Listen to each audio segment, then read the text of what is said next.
Hi, Satnam. It's me, Shakti Sundari, and I'm live. Here today for a heart-to-heart with Ruqayya Daville. So I'm just going to give you a little brief intro before Ruqayya hopefully joins me for this heart-to-heart discussion. So Ruqayya is a feminine branding business and lifestyle coach. And actually, she interviewed me just a few weeks ago for her new Facebook group, the She Raves Society, which is all about empowering women to live a lifestyle and to run a business from a very feminine but also fierce. Ruqayya talks about the fierce feminine way. So of course this resonates very much with me as a woman in business, as a woman who teaches feminine empowerment and connection with the goddess. And so after she'd interviewed me, I said I really want to interview you in return. Hi Imran, welcome. Yeah, I said I really want to interview her because there was so much I wanted to ask her, but we didn't have the chance because I guess it was more about her interviewing me at the time. So today's the day, and yeah, I'm excited to see where this conversation goes. We've got a few questions lined up, but of course you may have some questions and Ruqayya might have something she wants to put across. Who knows what is going to flow divinely between us today. I've got to put my glasses on to see who's there, so I'm just looking to see if you're there, Ruqayya, because once I can see that you're there, then I can add you to the conversation, and we can go live on split screen, which is so cool. I love this technology. I love how it allows us to do it, and I'm just waiting to see. Okay, I'm just going to click on the camera now to see who's there. Says there are 3 people watching, but I can't see who they are. Sometimes the technology takes a few minutes to do its thing.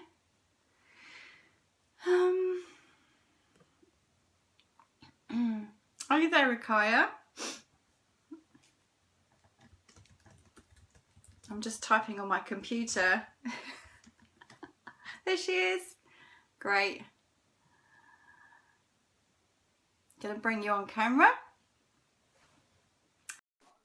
and it says it's adding Ruqayya now. There you are. Yes, I'm here.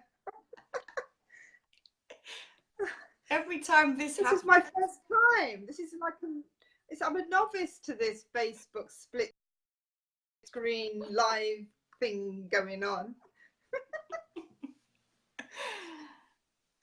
Yeah, well, I'm pretty much a novice. It's only my 3rd time, and yeah, every time it works, I get excited because it's like a miracle.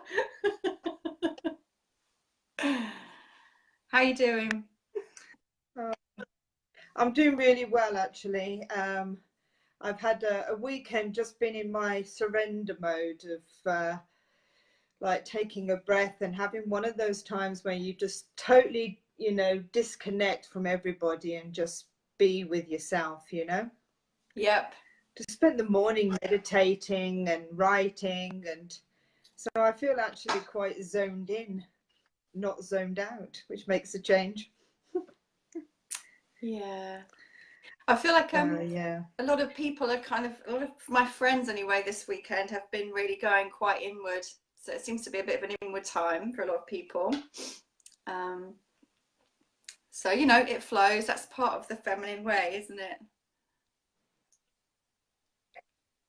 It is, and I think this is one of the reasons why I do what I do, or I'm, starting to actually, instead of just being hidden and teaching in my little private groups, is now taking this leap of faith of coming online with yourself today and doing a Facebook Live and talking more about it, is about understanding your energy systems in the respect of when to push through and when just to go into that feminine of intuition. And I call it fearless dreaming, you know, when you just go in and you think, right, okay, I just need to totally, you know, get away from the goals and the plans and get away from pushing through and the doing, and just really just say, okay, right, I need a day or 2 days just to really reflect where I want to be and how I want to be coming into the next week or the next month. You know, I think it's so much time that we spend doing and chasing, you know, whether it's chasing people or whatever, you know, or chasing goals or chasing something, that actually the chase could be reduced 50% if we just went in and just thought, okay, right, let me just get a bit of clarity here from my intuition and start to really trust myself here. Really start to trust. And that's the word, isn't it? Trust. Yeah, I so hear you on that. I so hear you, and I don't think this can be said enough for women and men actually though, because there's so much in our conditioning and in our culture and in our society that is about that push, and that sort of almost indoctrinates us into that's the only way to get things done and be successful and achieve and make it happen. So it's so focused on what I guess I would call the masculine way, which is doing. And I certainly know that journey myself, in like trusting that if I don't do something, I'm actually still being productive. Mm-hmm. Probably more so. Well, there's different ways of being productive. Yeah, there's different ways about being productive. Now, we've spoken about this before because I've seen so many, you know, online coaches sort of like very driven and very focused on, this is, I get this in 30 days, or have 10K in 30 days, or have 10K. And I think they're missing a point here. And I know this from personal experience because I've been in business now for 2 decades. 2 blooming decades. Would you believe it? Woohoo! The reason why, woo! I never really saw myself as a businesswoman. I just sort of went in and did it, you know. I had a personal reason for going into business, and that was very simple. Is I lost my dad very tragically in my home here. And at that time, I was a single mum, beautiful 3-year-old daughter, working 12 hours a day for a corporate company as a business development manager for a big recruitment company. And, you know, and I was just worn out. I was absolutely worn out. And my dad dying at 68 was kind of like a big shock for me. And so then I thought, okay, I need to spend more time with my daughter. I need to just enjoy growing up. I want to travel with her. So my lifestyle goals started to change. Unfortunately, the way I was doing things was still very much in the masculine. So even though I wasn't working full 12-hour days, and I was able to make the school run, and I was able to cook dinner at night, do you know what I mean? And I was able to go to sports days. And when she was 4, we traveled Mexico for 3 weeks. You know, and we did these amazing things together. But I was still in my masculine. And it wasn't until about 2010, when I got back from traveling with my daughter again, I spent I spent 6 weeks traveling with her in India, right from the Kashmiri mountains down to Bangalore. And I came back, and I know it was a lovely experience, but I came back and I suddenly realized that actually I still felt empty. So when I was going back to work, I still felt that emptiness. And over the next couple of years, I realized that actually when I understood about the masculine and the feminine, and understood how my energies worked better, because I went into an Indian holy womb chakra process then of understanding my feminine energies, I began to understand that actually the overdrive, the overwhelm, the procrastination, the exhaustion, the adrenal fatigue was all because I was predominantly in my masculine. And at that time, I had a training company, I was employing staff, but I was unhappy. Right. So when and again, I can totally understand and totally relate. Sorry, there's a bit of a time lag. So when I started to switch, that's fine. So when I started to switch, I started to understand, working with my intuition, taking time out, being more creative, having more collaborations. I was a great one for doing things on my own. I was a great one for, you know, not asking for help. Oh my God, I was a great one that had to lead from the front and not from the team. Oh my God, I'm saying, you know, that survival power struggle that we have. No, I've got to do it my way and no way, that kind of thing. When I realized that was just causing me to become unhealthy and unhappy, I had to change it. I had no choice. And then I started to realize that even though the life balance is a bit of a myth, but when I actually started to reconnect into my inner knowing, I just suddenly realized actually there's a different way of doing business. There's a different way of leading my life. Right. There is more to me than being a successful businesswoman and a mother. I forgot I was a woman. I forgot I had womanly needs. I forgot that being a woman is so important. Gosh, I actually feel some, like, a heaviness and a sadness to that when you say that. That you said when you said I forgot. But it was true. I forgot. You have to understand my previous past to that is because I was in domestic violence. And so I was in a very horrific situation before, and I left him when I was 2 months pregnant, and I can remember being on the doorstep with this kind of I had a black eyes, I had broken noses, I had everything happened to me physically, so I was wounded. And then I was penniless because I wasn't able to work because of the abuse. And then I made myself homeless to escape the abuse. And then I was pregnant. Whoa. And I can remember shoving 2 bags into my friend's car, and, you know, I went into that masculine survival protection, you know, of my new unborn baby, and, you know, and I had to, you know, find a way out of it. I went into that resistance, but during that part of me, I actually shut down my womanhood. I didn't know what it meant to be a woman. I felt it was too frightening for me to mention. So for me to go from 1998 to 2010, when I'm thinking, okay, I need to address this, whether it's healing, whether it's reconnecting or understanding, I knew that I couldn't continue in that way. Can I just ask you, Ruqayya, did you get, you know, because you mentioned the feeling of being unhappy and you mentioned the incredible stress, really, did you get physically unwell in that time? Yes, I absolutely did. I became fatigue was, so when I look at the physical symptoms, I started to put weight on. Yeah.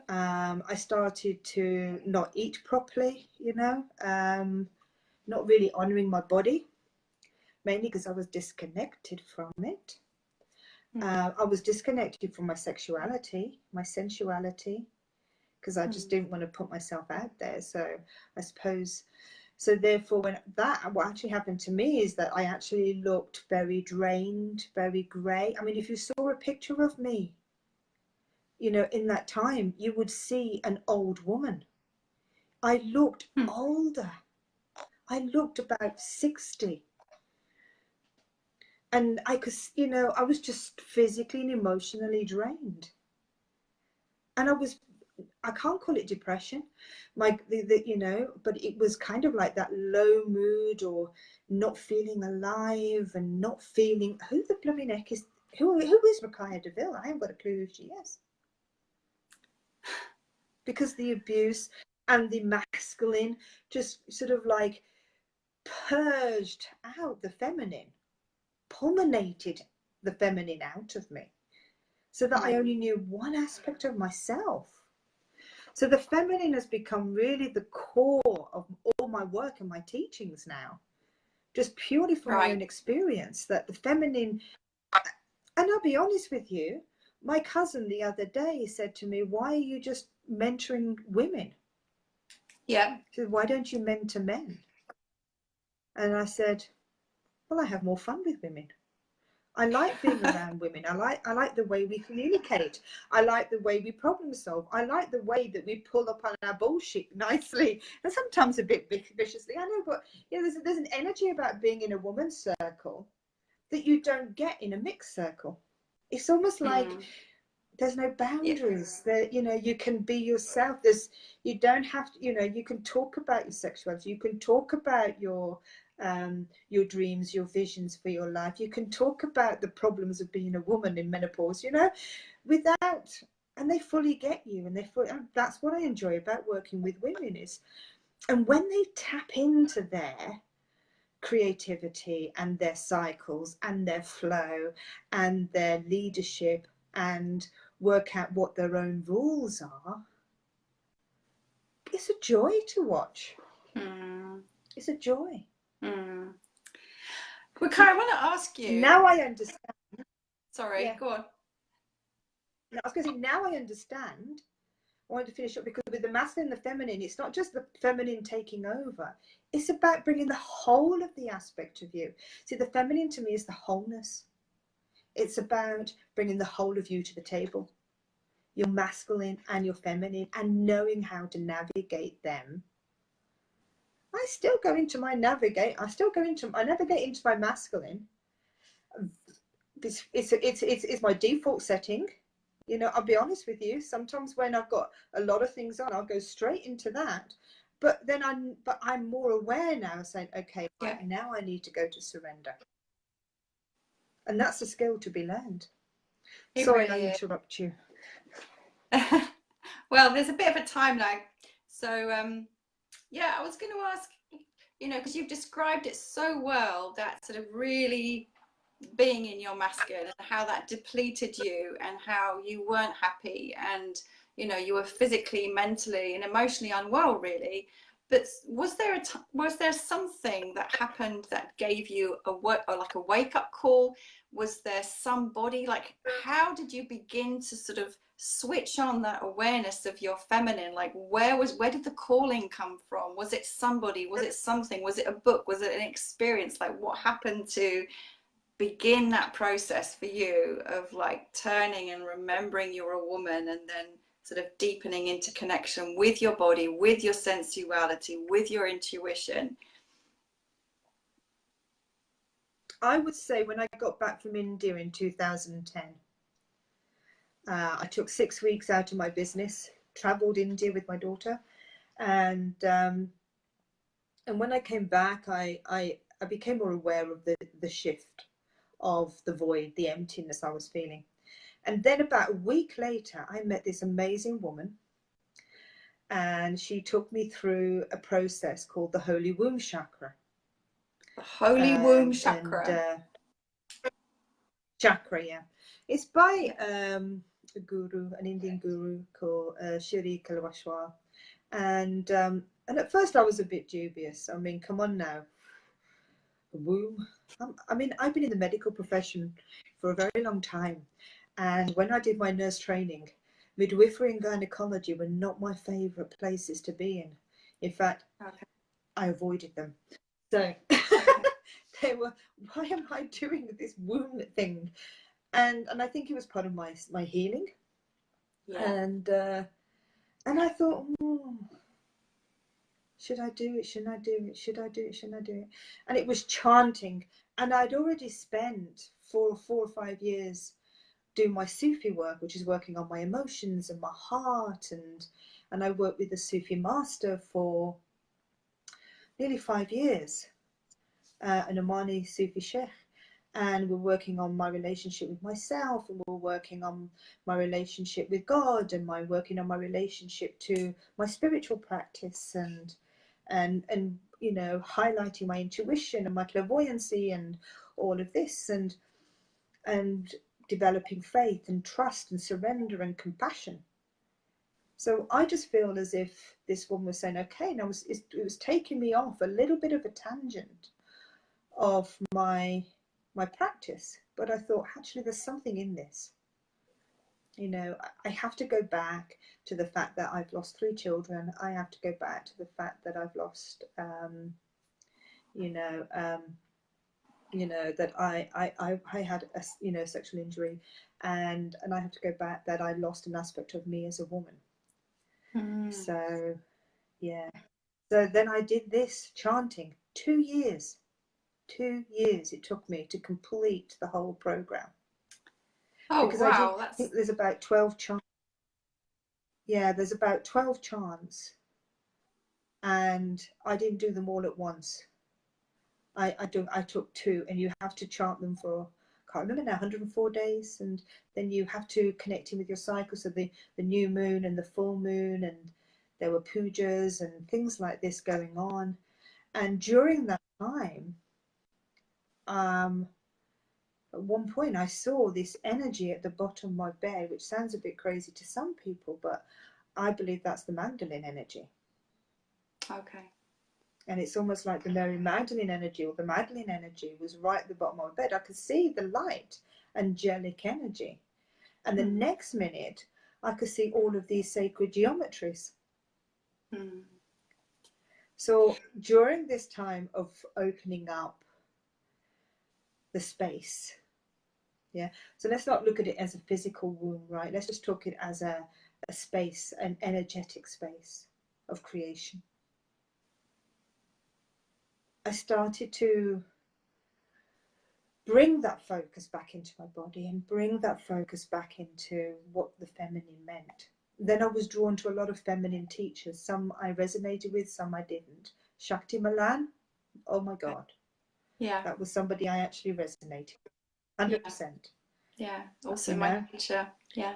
But yeah, Oishi. Yeah. Not all of them, I have to say. And it's just started, and I suppose when I decided to practice, but I didn't practice so much in my lifestyle, like a spiritual practice, I started to look at how I was running my business at that time, and changing the way I was doing business so that I was more supported, that I was more in my creativity, that I was working more intuitively. And then I started to change my business, and my business started to change with me. I actually, you know, it started to evolve into something that brought me joy instead of money. I started to make changes that brought me greater ease. So it wasn't so hard, as, you know what I mean? Yeah. And this is what I teach. Yeah. So you've lived it. Teach. You've lived it. Oh my God. Absolutely lived it. I can't teach anything I haven't lived. Yeah, same. God, there's so many questions that come out of that, like, because you know, you just kind of dropped into the conversation there about working with a Sufi master, as you do, you know. So were you already like having a spiritual practice this whole time, or like when did that sort of kick in? Like, it's not that common to meet somebody, particularly a woman actually, who's worked with a Sufi master. So how on earth did you get into that? Well, I went and did my Hajj in 2006, and I What's the converted Hajj? to Islam when Hajj is your pilgrimage to Mecca. Thank you. And I did my Hajj, I did my Hajj in 2006, and because when I was at my lowest after the assault, you know, the domestic violence, I converted to Islam. Whether I think it was the wrong time. I mean, I'm not going to go into the analysis of that. But when I came back from my Hajj, I realized that I wasn't quite sure that there was more. You know, I can remember the women saying to me, "You need to pray for a husband." I said, "Why do I need a husband? Why do I need to pray for a husband?" And I didn't pray for a husband. I prayed for wisdom.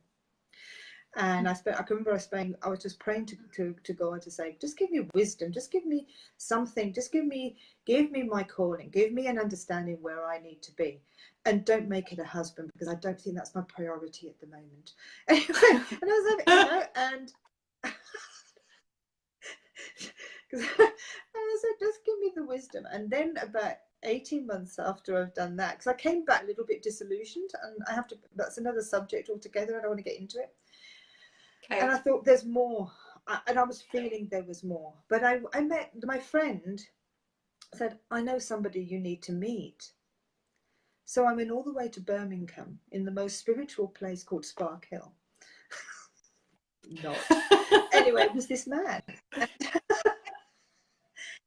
I can remember sitting there on the floor with my daughter. She was about, well, I don't know how old she was then, 10 or something, 9 or 10. And I can remember just sitting there and with my friend and this Somali sheikh, and he was, I mean, he was completely flawed, but you know what, but very charismatic with it. And he said, I don't normally take on women as my students. And I said, well, why not? He says, well, I've never done it. I've only taught men or boys. And I said, okay. He said, but I would like to teach you. And I said, I don't know whether I want you as my teacher. And I said, I'll have to think about it. So he went through what he was going to do and everything else. I said, but I don't know whether I want to do this. He said, oh, you're missing a trick, you know. And he said, what's the biggest problem that you have? And I said, he says, what's the biggest problem you have with yourself? I said, well, I suppose loving myself is my biggest problem. He goes, well, the course is right for you then. He said, it's unorthodox, and it definitely was. It wasn't structured, it was more experienced. And we had discussions. And then I would have to chant for 90 days. Chant for 90 days, morning and night. The chant would last an hour in the morning, an hour at night. And that's including all your prayers in between. So it's an intense time. And then I said, oh, I'll think about it. The next day he rings me up. It was bank holiday Monday. It was May. And he goes, right, are you going to do it then? I said, I haven't made my mind up yet.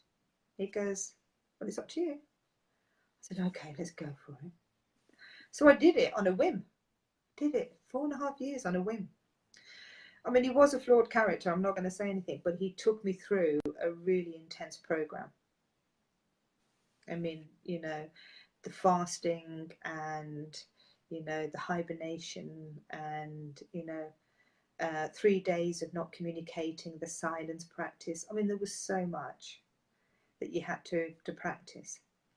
And in that 90 days, if you missed one prayer, you had to start again.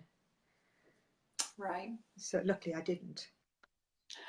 Wow. Yeah, so that's my Sufism. But what it did was, it took me inside. It took me within. So prior to that, I was looking outside for verification. Am I loved? Am I cherished? Am I respected? Am I kind? You know, I was looking for other people to tell me that. And what it did, forgetting the aspect of religion from it, just look at the spirituality from it. It actually got me to look inside myself. That's what it did. And it talked about, we call them, in Sufism, you call them the nafs of your heart, you know, the illusions, you know, in psychology, you would call them the shadow aspects.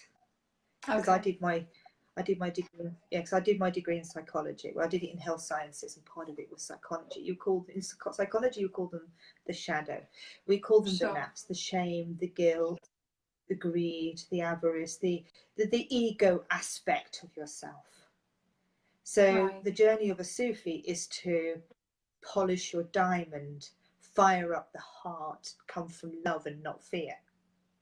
So that is the way, that's the simplistic way of a Sufi, is to polish your diamond and come from love and build a more better relationship with yourself. And all of my programs and all of my courses, you will always have a hint of Sufism in there, because it's about going within, cultivating a better relationship with yourself, figuring out your strengths and your power, and focusing on your strengths and your power to enable you to lead the life that you want. Yeah, 4.5 years. And then I did 2 years doing the Holy Womb chakra. So I spent about a total of 7 years chanting. Going within. Chanting. I'm very good at chanting. You must really like chanting. Do you know what though, with chanting, right? I suppose because I have such an active mind, which I think is due to being a Gemini, yeah?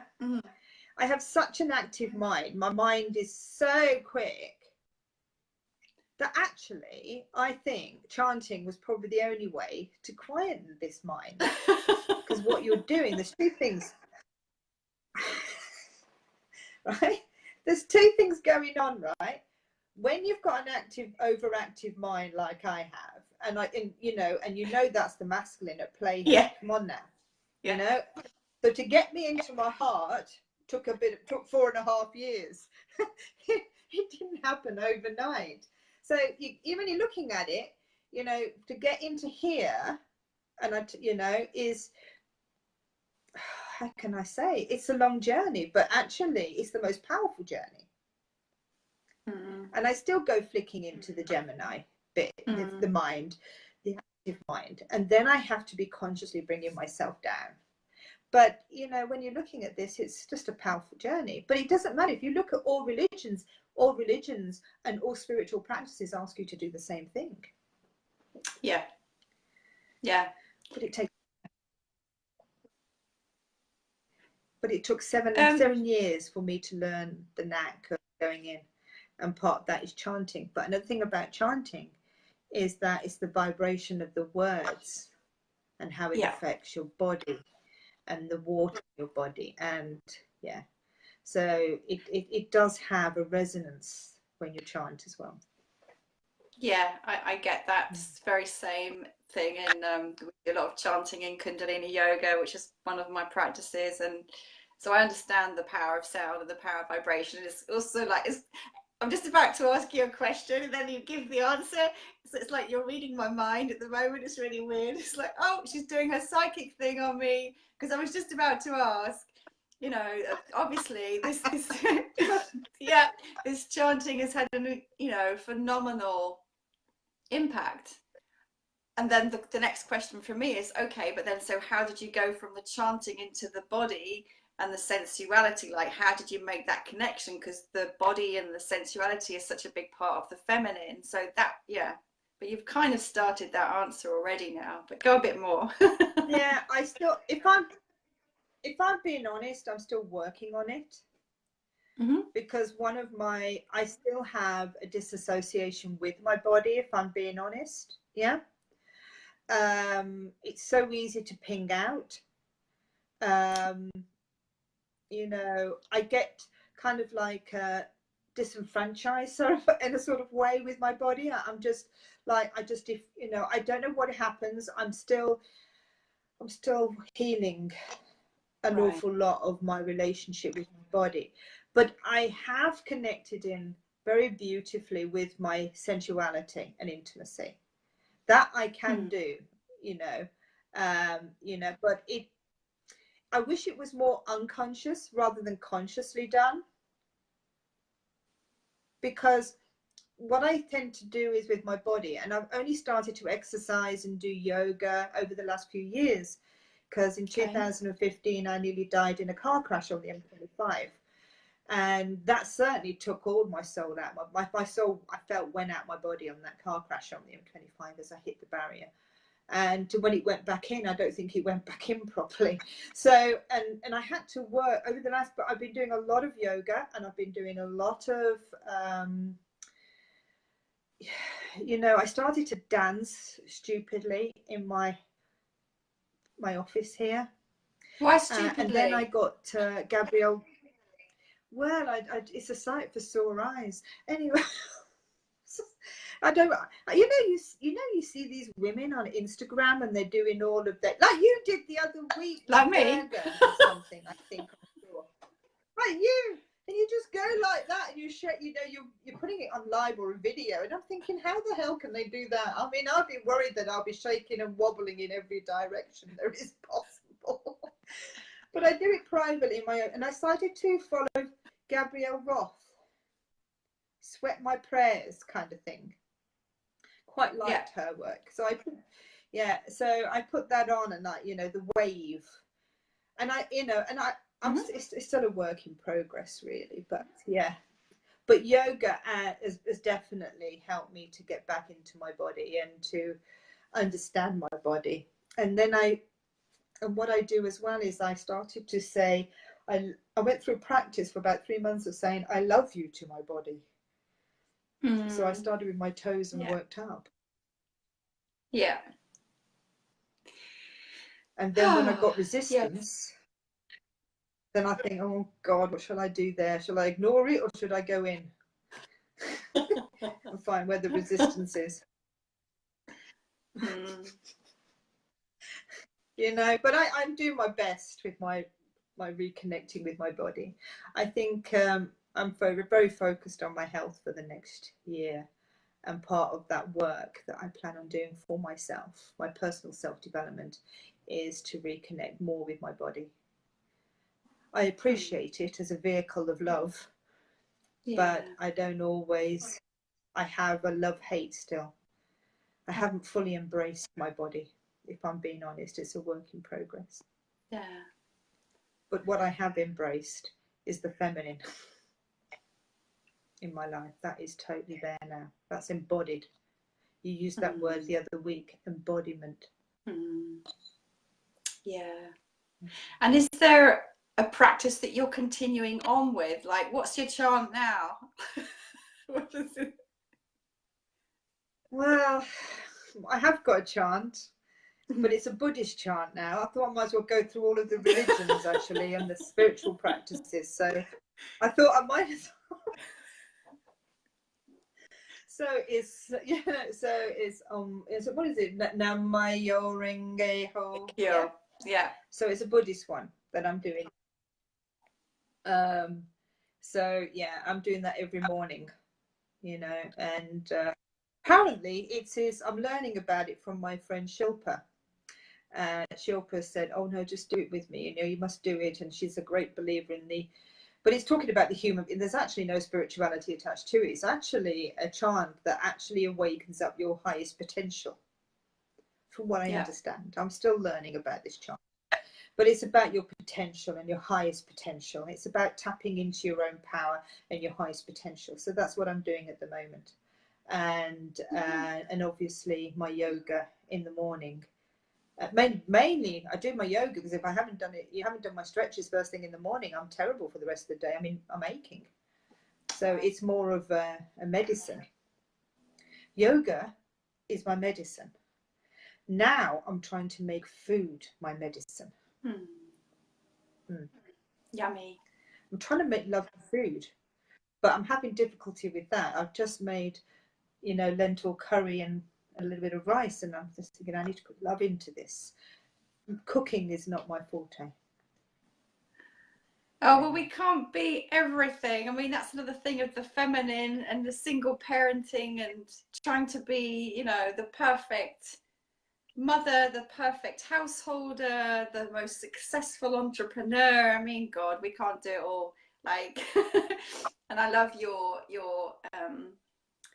I really love, well, many things actually. So when you speak, first of all, there is a feminine softness, but it's the softness with power that transmits through you. So I really love that. And, it's unhurried, it's grounded, it's gracious, it's graceful. So that's what I feel when we talk. And then I also love your realness. So, you're not pretending something. I think we talked about this before, didn't we? We talked about authenticity and integrity. Yeah.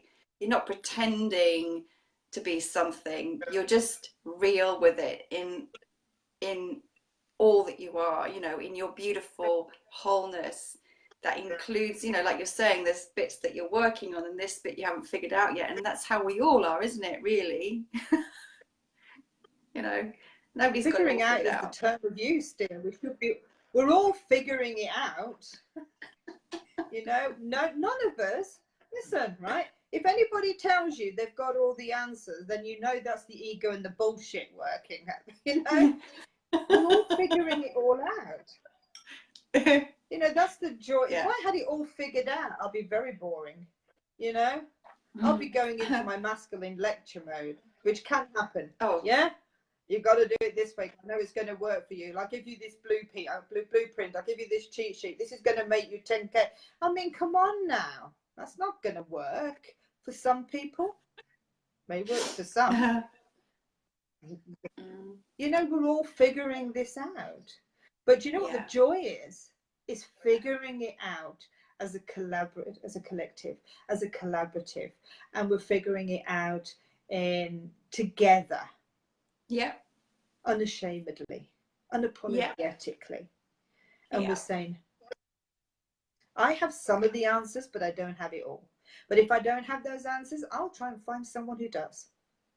Yeah. Because I believe great leaders, right? This is my personal belief. I believe great leaders require two things. One is that they understand themselves and they know who they are. Right. So they bring that to the table. The next thing about being a great leader is also you focus on your strengths. You focus what you're good at, but you acknowledge, the things that you can't do, but you actually invest in what you can do more. There is no way I'm not going to waste time, energy on doing coding for WordPress. That ain't me. That, if you know, that's about that ain't rocking my boat. That ain't making me feel alive. But what I do love is when I'm with a client and we're looking at their branding and we're looking at their mission and we're looking at what they want to achieve, and through our conversations and I intuitively, because I will say, right, come on, we need to bring the whole of you to the table here. So it is a journey. A branding is a spiritual journey for me. Actually, that's a great tagline. Branding is a spiritual journey. Well, it is, isn't it? It's a way of finding out what your values and beliefs are. It's a way of figuring out your color psychology and what colors vibrate for you and what colors make you feel alive, because that's part of your branding energy. You're figuring out what when you're figuring out your tagline, you really are identifying with your mission. Because I tend to work with women who are activists, who are mission-led, who are wanting to make a difference, who are pushing boundaries, who are creating a revolution, out there, even if it's just a small one. They just, because that's the kind of women I attract, and a bit like you, so so a bit like me, a bit like me. So somebody, and I think, and these women, I think when they come to the table and they think, okay, right, what have I got to give? How am I going to give it? And having that conversation with someone who's, who not only will challenge you, but will guide you, and, and I think that is the most important about working together and not having all the answers. Let's do this journey together and we'll get there in the end. We'll find the answers. We'll find out who you are and we'll bring that to the table, because as soon as you're in that space of magnetic authenticity, you are going to feel so aligned, so in flow. Not saying you're going to get your ups and your downs and, you're lying on the floor crying, thinking, why the hell did I start a business? You're still going to get those. Magnetic authenticity. Branding is yes, I love that because I think when we actually live in a wholesome, that what I mean by that is knowing the masculine and the feminine, but when, you know, working from our strengths, it does become quite compelling, don't you think? Yeah. It can get me into trouble sometimes, but you know, but I think it's quite nice. I think it's lovely to be. I'm finally at peace with who I am, and it took me 50 years to work it all out. It wasn't until just before I was 50, I was lost and didn't know where I was going. I was running my spiritual coaching for women, and then I was still doing my medical legal, but I wanted more. I had this kind of, well, what am I going to do in my 50s? I've got 10 years of my 50s. What am I going to do with that time?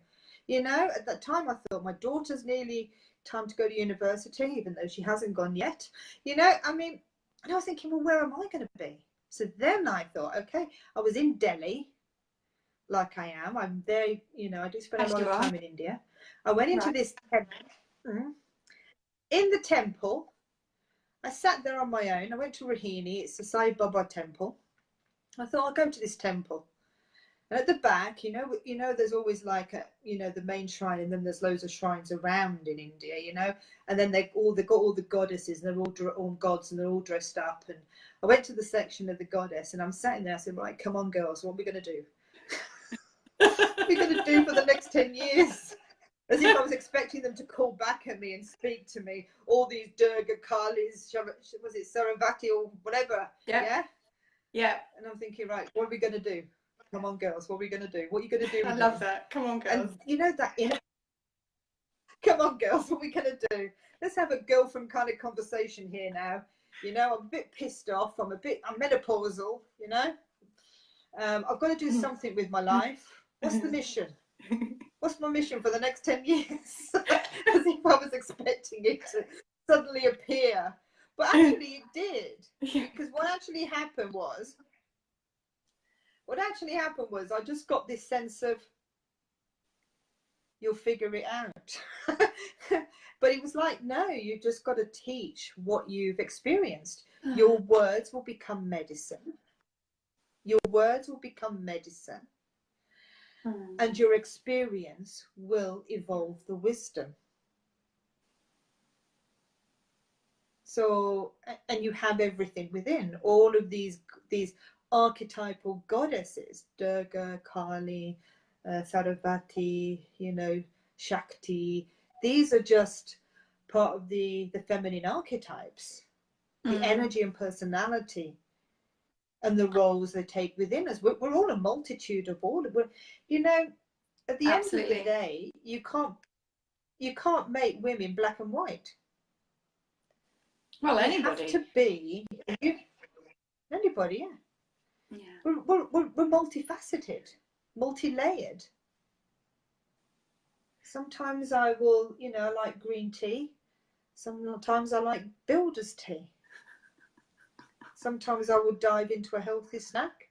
And most of the time I'll delve into an unhealthy snack. You know what I mean? Yeah. But actually when I managed to get on the tuk-tuk and then started to speed on a bumpy journey back to the hotel, I realised, okay, right, no, this is another part of my journey. And it is actually all about bringing your whole self to the table and, you know, helping mission-led women to leverage both the masculine and the feminine in the wholeness to create a business that is absolutely them on a plate, and also to help them create a strategy that will work for just them. Oh, it may not work for me, but it will work for them. Yep. So is that basically, did the girls then, as we want to call them, were they the inspiration for the She Raves Society? Oh yeah, my She Raves. Well, yes, it was actually the She Raves, because before I was playing around with the divas, and it was kind of like I'm a little bit fed up with divas and badasses and girl bosses. Well, mainly because I've been in business for 2 decades, I've never actually associated myself with them. Come on now. I've never seen myself as a girl boss. How can I be a girl boss? I'm bloody 50. Well, I actually, I'm didn't over even know that that was now. a phrase, Yeah? actually. Girl How can, boss. you know, Don't like that. and badass. I said, I know I've got a badass, but I don't need to be called a badass. You know, it's only just a joke. That's a joke.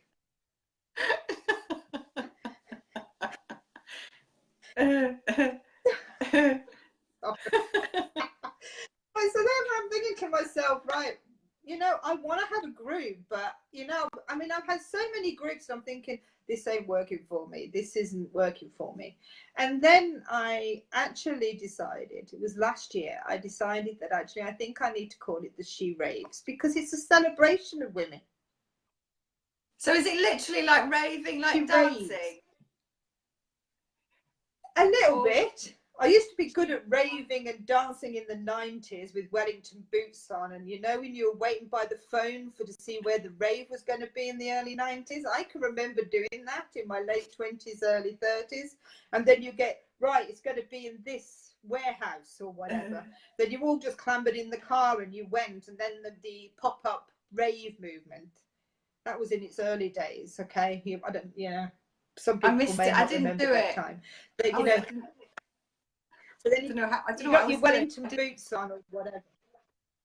You didn't do it. No, I don't know what I was Yeah, doing. it was, you know, so it was just, don't you? Was you being sensible? Probably. Was you in a corporate job being sensible? Probably. Being in your masculine? Yeah. Fear of judgment. Oh, I didn't even know what a rave was. I was probably too busy working, I think.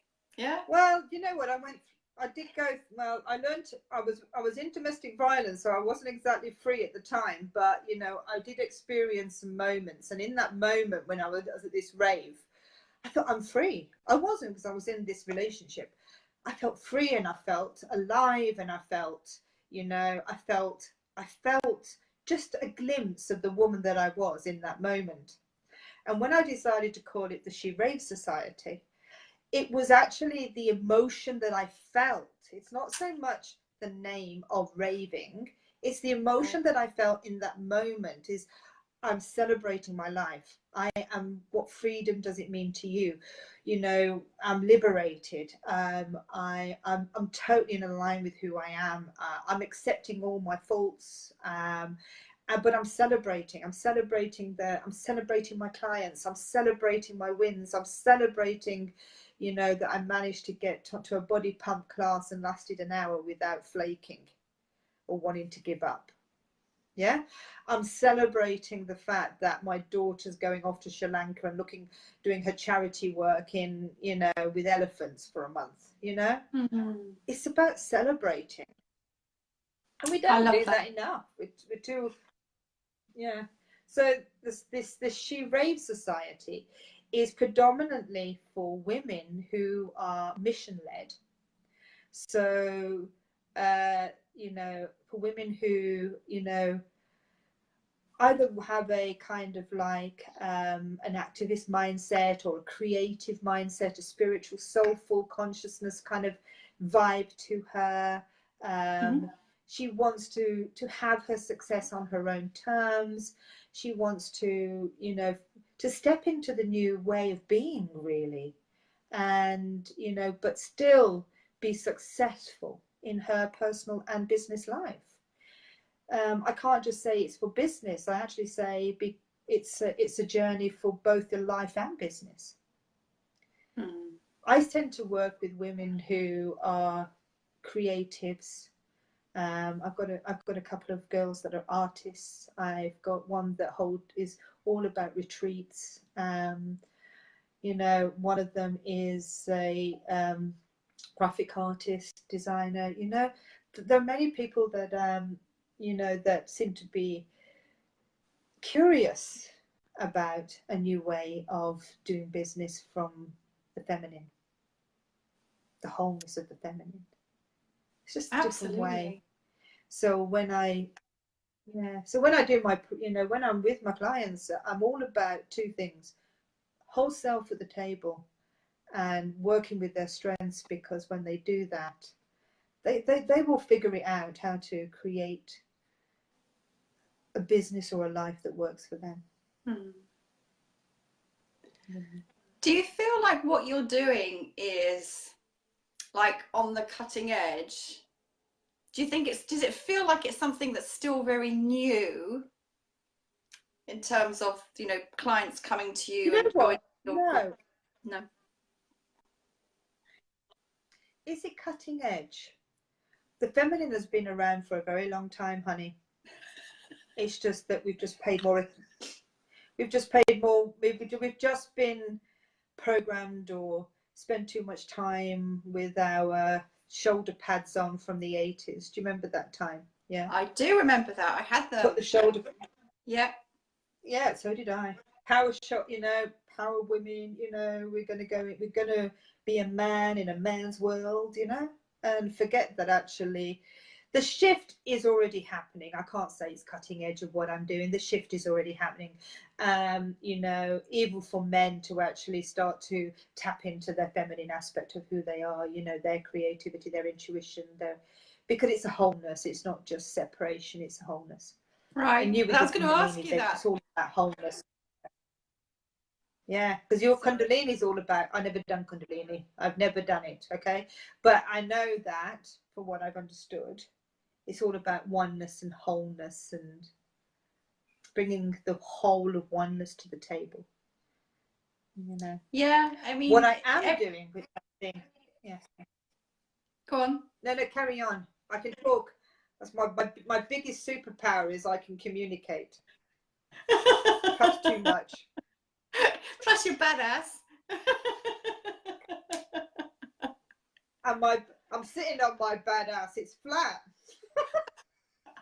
Let me tell you, right, the only thing that I'm doing that I think is cutting edge is actually I'm evolving the archetypes differently. So I have these archetypes that I'm working on at the moment, which I'm going to be bringing them into my leadership course, which I start at sometime in June. Right. Because my website goes live on my birthday. Yeah. So my website goes live on my birthday, which is the 7th of June. I'll be 53 and celebrating it.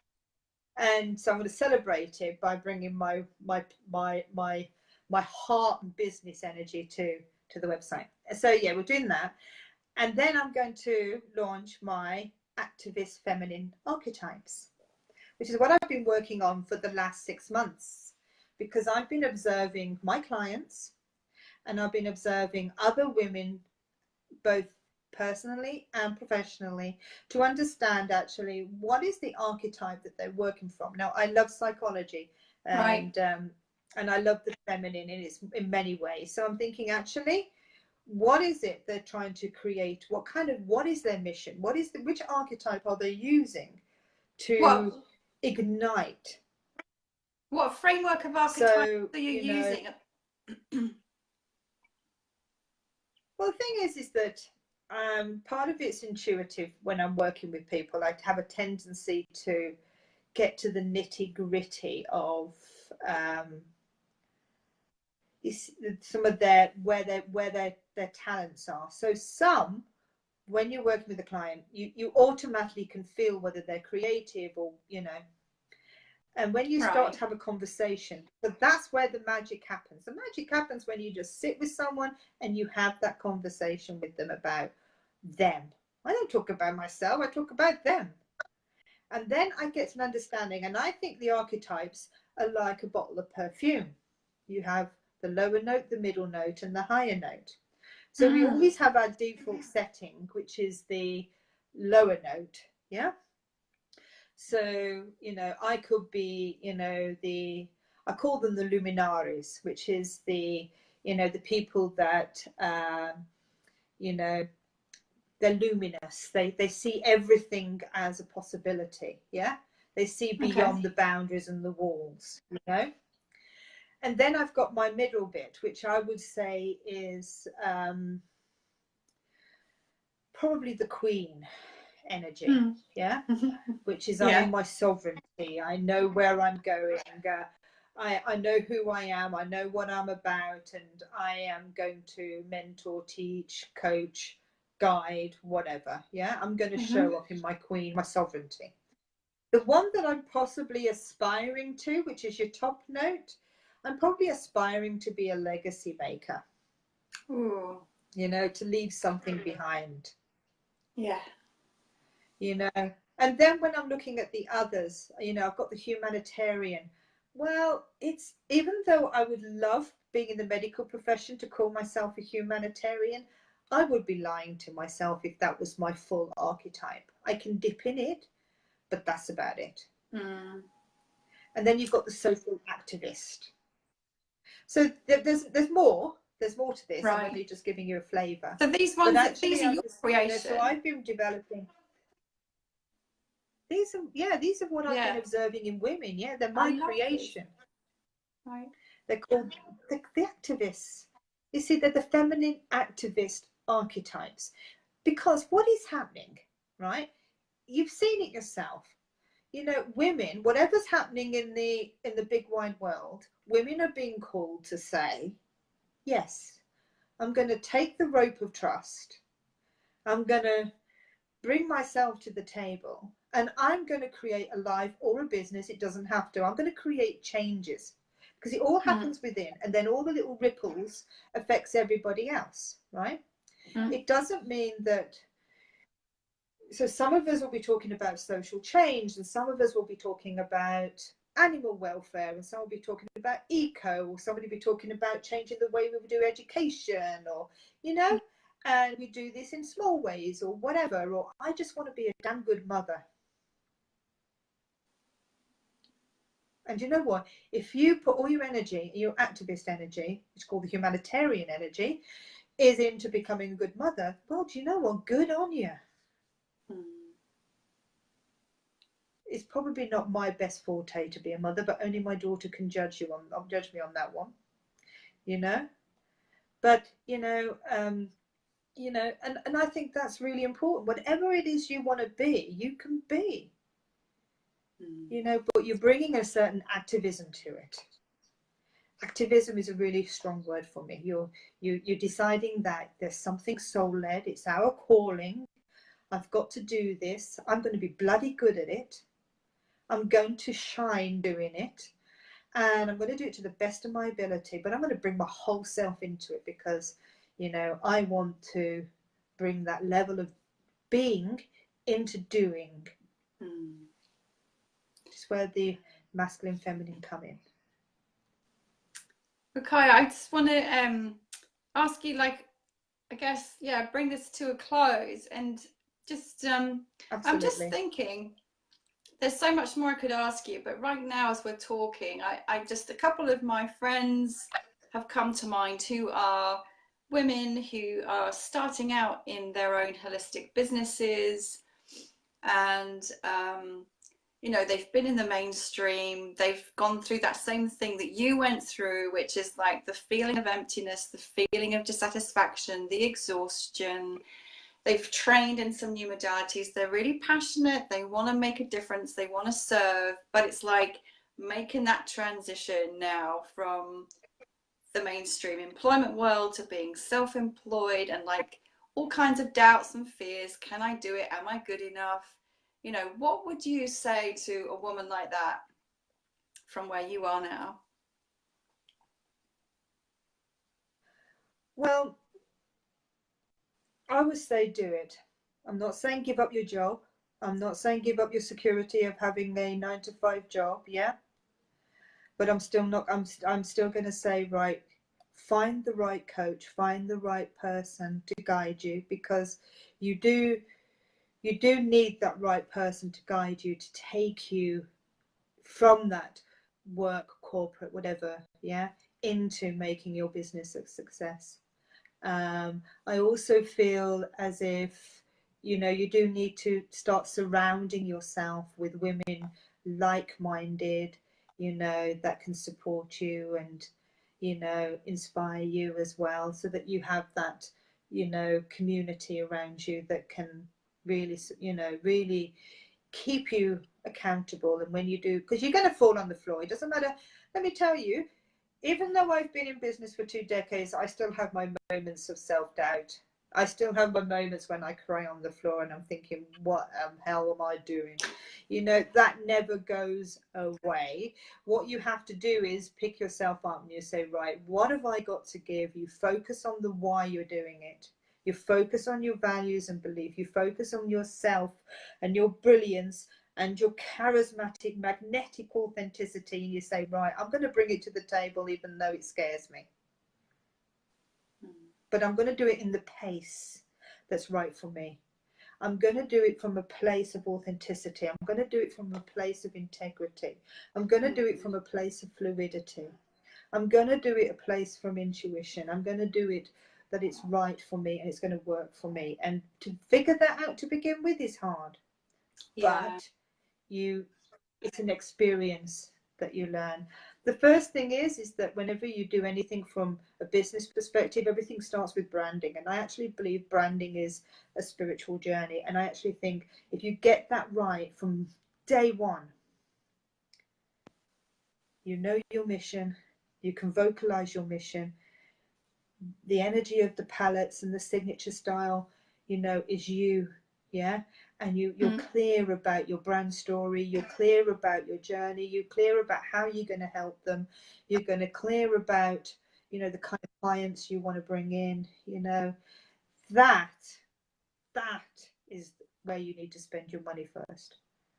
If because work on what your strengths you're bringing to the table and being very clear, because once you start getting your message consistently clear throughout every touch point of your website, your social media, your copy, your ebooks, whatever it is, how you communicate with your clients, they'll get you, they'll resonate with you. Your vibe attracts your tribe, we know that. So if you know what your vibe is, the attraction, yeah, your personality, yeah, your gifts, your joy will make things happen with the occasional meltdown. Yeah, that's fine. So, my love, how do people connect with you to find out about your wonderful work? Well, I have opened up my She Raves Society Facebook group, and it's only new. I've only just started. You know, they can catch me there. You know, She Raves Society. I'll post. My website isn't launched. Yeah, my website isn't going to be launched till my birthday. Yeah, and Okay. but I have my Facebook. Yeah, I also have my Facebook business page as well under the same name, Ruqayya Daville. You may need to spell that for them. Yes.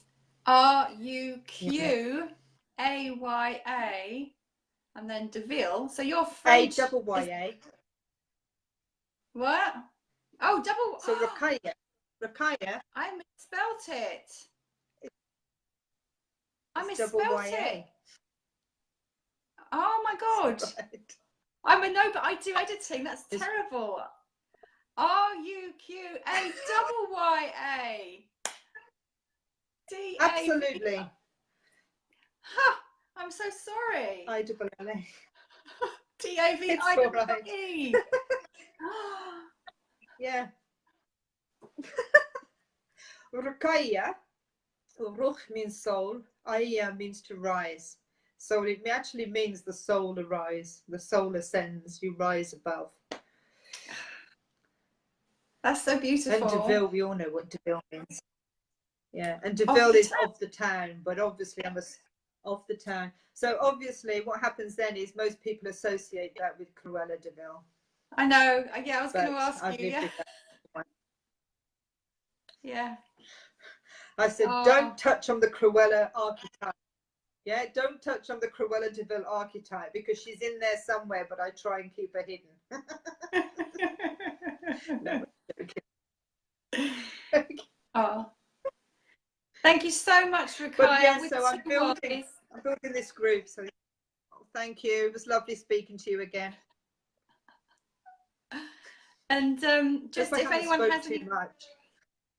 Oh no, everything you said was amazing. It was like you preempted all my questions, really. So I was like just about to say something, and then you'd answer it. So yeah. So yeah, I just want to say, if anybody has any questions or comments, I'm just looking, then you know, we'll go and add anything underneath the video afterwards as well. But just thank you so much for your time, for your wisdom, for your energy, for your sharing, for your mission, you know, which is amazing, and just for also going into your life story and, you know, all that you have journeyed through, which is pretty amazing and very remarkable and very inspiring, actually. Thank you. Yeah, thank you. No problem. You just take care. Thank you for having me. It's been a pleasure. Lots of love, and thank you everyone for watching. Bye. Thank you.